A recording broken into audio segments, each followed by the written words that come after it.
Hey, Michelle. So let me explain the risk reward thing a little bit here. It's easier if I just do this over video, if that's okay.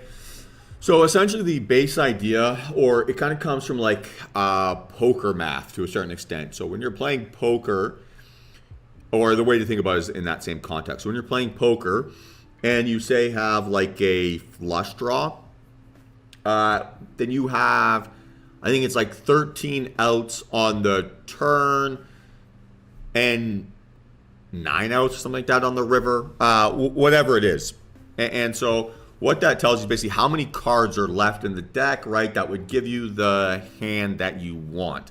What's the probability of you getting one of those cards? The base idea within that calculation then is, say if your probability of getting that card is 25%, but the value that you're getting to see that card is like 50%, then it makes sense to take a bet and see if you can get that card, because you're getting a disproportionate reward for that risk.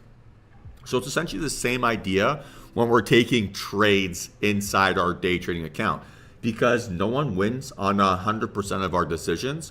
So we want to make sure that we can justify that, where basically we have like an incredible margin for error. So the way that I work backwards to do that technique is through something that's called boxing in a trade. When I box in a trade, I'm essentially identifying my stop loss location and my profit target, and then working backwards to find the spot that's at least twice as big between the difference from my entry price to stop loss. So there's a couple ways that you can visualize that, right? The best way for me is using the Fibonacci tool, where I draw my profit target from my stop loss location. This gives me then a zone, right, between sort of that 236 fib level and that zero line, where I know that any entry inside that box is giving me at least 1 to 2 risk reward.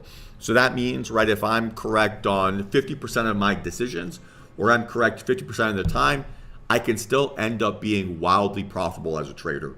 Now, for myself, I like to default to a more aggressive risk reward, where I'm getting risking $1 to make $3, which is what is visualized here with this Fibonacci technique.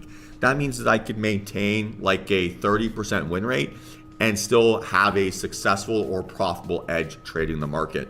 So then the idea here, right, is basically filtering out trades where I then don't have that positive expectation of being green.